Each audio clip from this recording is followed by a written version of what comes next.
Arous no Mar Vermelho, um maravilhoso mundo à parte, dizia o panfleto brilhante, que descrevia o local como o centro de mergulho e diversão no deserto do Sudão. A propaganda destacava ainda as águas entre as melhores e mais claras do mundo. Quando a noite cai depois que as cores da paisagem empalidecem, diz o texto, surge uma visão de tirar o fôlego do céu, iluminado por milhões de estrelas.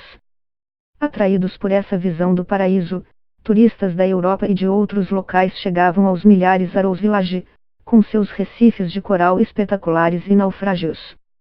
O livro de depoimentos de visitantes reunia uma série de elogios rasgados. A empresa turística internacional do Sudão também ficou satisfeita com a decisão de entregar a exploração do local a um grupo de empreendedores europeus, que prometiam trazer alguns dos primeiros turistas estrangeiros ao país. O que turistas e autoridades não sabiam é que o resort de mergulho era uma fachada criada e mantida por mais de 4 anos no início dos anos 1980 por agentes da Mossad, a agência de inteligência de Israel. Eles o usaram como disfarce para uma missão humanitária, contrabandear milhares de judeus etíopes que estavam em campos de refugiados no Sudão para Israel. O país africano era uma nação inimiga ligada ao mundo árabe, e tudo tinha de ser feito sem que ninguém descobrisse, tanto no Sudão quanto em Israel. A operação era tão secreta que apenas aqueles diretamente envolvidos conheciam a verdade. Nem as famílias dos agentes foram informadas. Os judeus etíopes pertenciam a uma comunidade chamada Beta Israel, Casa de Israel, cujas origens são um mistério. Por muitos séculos, acreditou-se na teoria de que eram descendentes dos israelitas que haviam acompanhado um filho da rainha de Sabá e do rei Salomão de volta à Etiópia por volta de 950 a.C., contrabandeando a Arca da Aliança, descrita na Bíblia como o objeto que guardava as tábuas dos 10 mandamentos. Também é possível que tenham fugido para lá após a Guerra Civil em Israel Antigo, ou que tenham se exilado após a destruição do Templo Judaico em Jerusalém em 586 a.C. No início dos anos 1970, os principais rabinos de Israel endossaram oficialmente a visão de que Beta Israel pertencia a uma das chamadas 10 tribos perdidas, que desapareceram da história após uma invasão do Reino de Israel no século 8 a.C. Os judeus etíopes aderiam à Torá, praticavam uma versão bíblica do judaísmo e oravam em edifícios semelhantes às sinagogas. Mas, isolados de outros grupos judaicos por milênios, acreditavam ser os últimos remanescentes do povo judaico no mundo. Em 1977, um dos seus integrantes, Fered Aklum, fugiu para o Sudão. Procurado pelas autoridades etíopes por atividade antigovernamental sob suspeitas de colaborar com rebeldes e de traição por incentivar judeus a emigrar para Israel, ele teria se unido a um grupo de refugiados etíopes não judeus que fugiam da guerra civil e do agravamento de uma crise alimentar. Ele enviou cartas para agências de ajuda humanitária, pedindo apoio para chegar a Israel, e uma delas chegou a Mossad. Para o então primeiro-ministro israelense, Menachem Begin, 1913-1992, ele próprio um refugiado da Europa ocupada por nazistas, Israel era um porto seguro para judeus em perigo. Beta Israel não era exceção, e ele determinou que a agência de inteligência agisse. Depois de uma busca difícil foi como encontrar uma agulha no palheiro, segundo Dani, o agente localizou Fered em Khartoum, capital do Sudão, e os dois homens se reuniram. Fered enviou mensagens para sua comunidade na Etiópia, dizendo que o caminho para Jerusalém passava pelo Sudão. Surgiu assim a tentadora oportunidade de concretizar um sonho de 2,7 mil anos. Até o fim de 1985, cerca de 14 mil beta-israelenses realizaram a arriscada viagem de 800 quilômetros a pé. Como não havia judeus no Sudão, um país de maioria muçulmana, eles escondiam sua religião para se integrar à população e não serem perseguidos pela polícia secreta sudanesa. Apesar do risco, continuaram a respeitar tradições judaicas. Quase imediatamente, as saídas clandestinas em pequena escala foram iniciadas, lideradas por Dani e Fered. Judeus etíopes embarcavam pelo aeroporto de Khartoum para a Europa com documentos falsos e seguiam para Israel. Mas, à medida que os números cresciam, foi preciso encontrar outro caminho. Eu pensei no mar, lembra Dani, sobre a operação. O Sudão não era como a Etiópia, onde a guerra civil e o terreno montanhoso significavam que os judeus não podiam ser transportados por terra até a costa. Se pudéssemos transportar pessoas do Sudão através do Mar Vermelho e ter acesso a um barco chegando, poderíamos fazer as coisas em maior escala. Foi em uma viagem pela costa do Sudão procurando por possíveis praias de desembarque no fim de 1980 que Dani e outro agente se depararam com um balneário abandonado em Aros, cerca de 70 quilômetros ao norte da cidade de Porto Sudão. Vimos algo que nos pareceu uma miragem. Eram edifícios com telhados vermelhos, mas estávamos no Sudão, não em outro lugar, diz ele. Um zelador os informou que o local havia sido administrado por uma empresa italiana e fechara havia alguns anos. Ele os deixou entrar e o mostrou aos visitantes. Entendemos imediatamente o que aquilo significava, diz Dani. Com um local como aquele como fachada, o céu seria o limite. O que acontece depois está em Missão no Mar Vermelho. Filmado na Namíbia, onde o resort foi recriado, e na África do Sul, o filme é estrelado por Chris Evans, que interpreta um personagem baseado em Dani. Os outros personagens principais foram criados a partir da equipe de Dani. O filme deixa claro que é inspirado, e não baseado em, fatos reais. Algumas cenas representam vagamente o que aconteceu, mas algumas partes são Hollywood puro. Por exemplo, nenhum judeu jamais foi transportado por meio do próprio resort, e os americanos não sabiam da operação e muito menos levavam os refugiados para fora do país, algo que coube à Força Aérea de Israel. Concluído em 1974, o resort era um aglomerado de 15 bangalôs, uma cozinha e uma grande sala de jantar. Não havia infraestrutura no local nem uma estrada de acesso, mas os italianos trouxeram um gerador e conseguiram água potável em Porto Sudão. Eles administraram o local com sucesso por 5 anos, mas, após problemas com autoridades sudanesas, deixaram o resort, que foi fechado um ano depois. É um lugar muito difícil de se administrar, se você não tiver o Mossad por trás, diz um agente envolvido na operação que não quis ser identificado.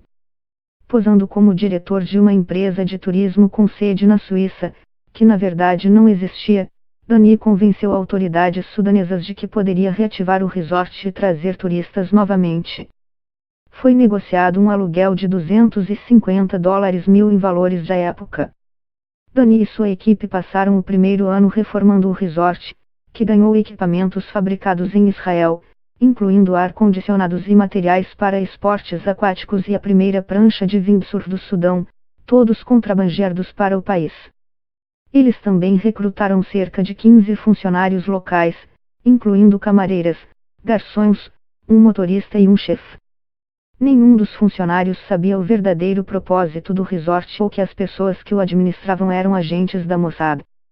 Durante o dia, tratavam dos hóspedes e, de vez em quando, um esquadrão saía à noite para um ponto de encontro a 900 quilômetros de distância, próximo de Gedaref, onde buscavam grupos de judeus etíopes, que saíam escondidos dos campos levados pelos chamados homens do comitê, beta israelenses recrutados para a missão.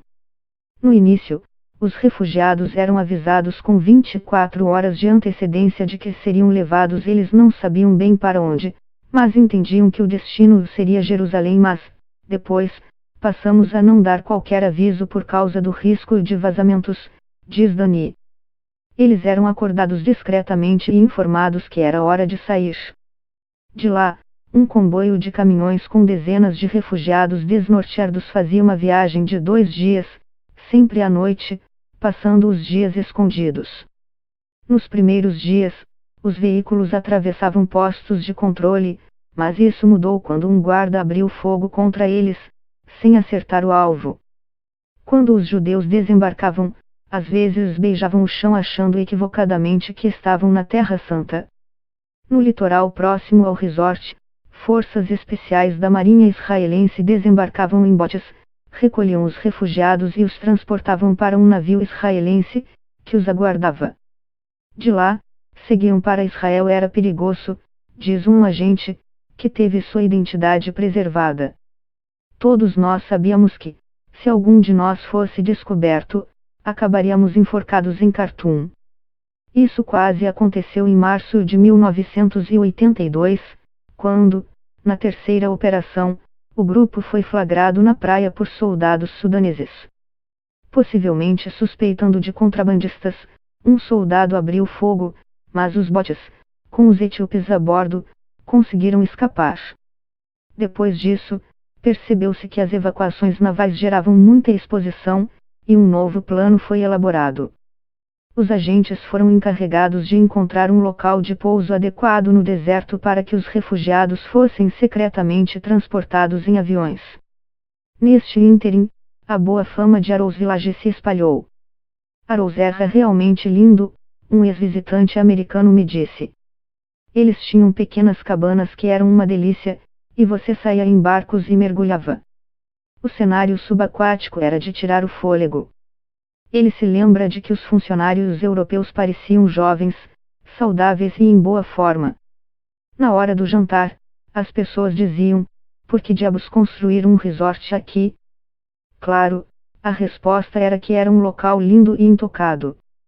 O resort contava, entre sua clientela variada, com um batalhão do exército egípcio, integrantes da Força Aérea Britânica, diplomatas estrangeiros de Khartoum e autoridades sudanesas, todos alheios à verdadeira identidade de seus anfitriões.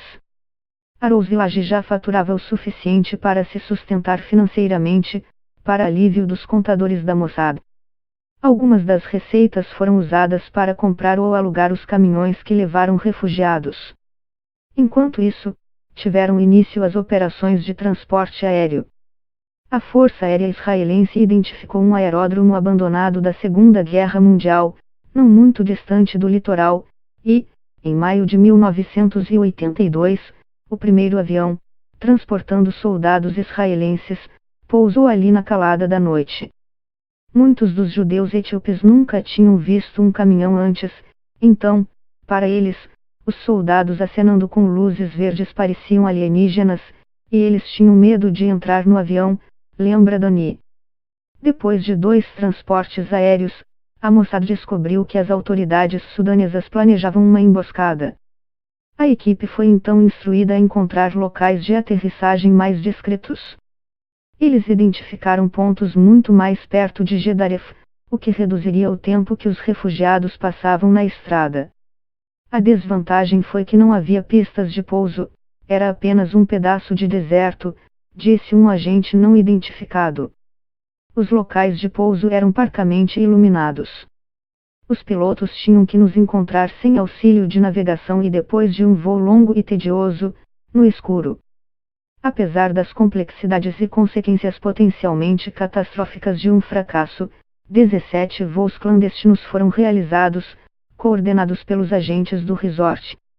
No fim de 1984, a crise de fome foi declarada no Sudão, e os israelenses redobraram os seus esforços. Graças à intervenção dos Estados Unidos e a um grande pagamento, o presidente do Sudão na época, o general Jafar Nimeri, 1930-2009, permitiu que refugiados judeus voassem diretamente de Khartoum para a Europa, sob condição de total sigilo, para evitar repercussões no mundo árabe. Em uma série de 28 transportes aéreos, em uma aeronave emprestada pelo dono de uma companhia aérea judaica belga, judeus etíopes foram levados para Bruxelas e, depois, para Israel. O transporte aéreo recebeu o codinome de Operação Moisés.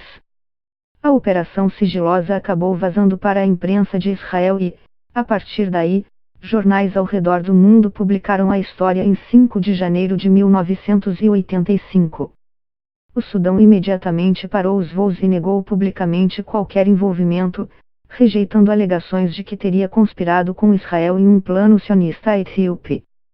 2 meses depois, após um pedido direto do então vice-presidente americano, George H. W. Bush, 19-24-2018, Um último transporte aéreo secreto foi autorizado por Nimeiri para retirar os 492 judeus etíopes que tinham ficado para trás após a interrupção da Operação Moisés.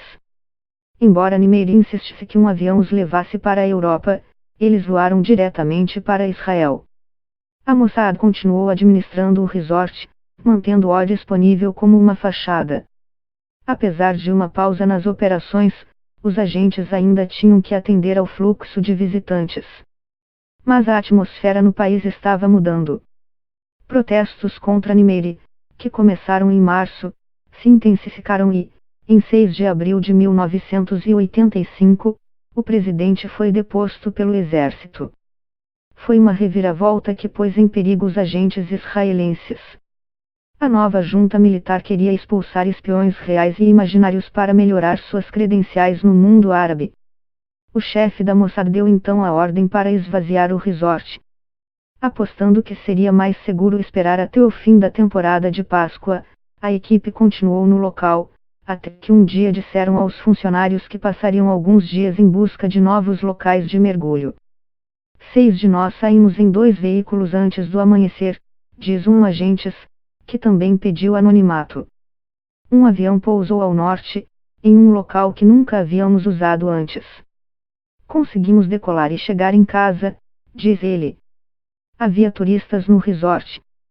Ao acordar, eles se viram sozinhos no deserto. A equipe local ainda estava lá, mas ninguém mais, o instrutor de mergulho, a gerente e assim por diante, todos os caucasianos haviam desaparecido. O resort foi fechado, mas nos 6 anos seguintes quase 18.000 beta-israelenses partiram para uma nova vida no Estado judeu depois de novas operações. Fered Aklum teve seu disfarce comprometido em 1980 e foi levado para Israel. Quando morreu em 2009, chefes e ex-chefes da Mossad, com milhares de israelenses etíopes, compareceram ao funeral. Ele foi e continua a ser para eles um herói nacional. Era como um irmão para mim, diz Dani. Sem ele e a coragem dos judeus etíopes, nada disso teria acontecido.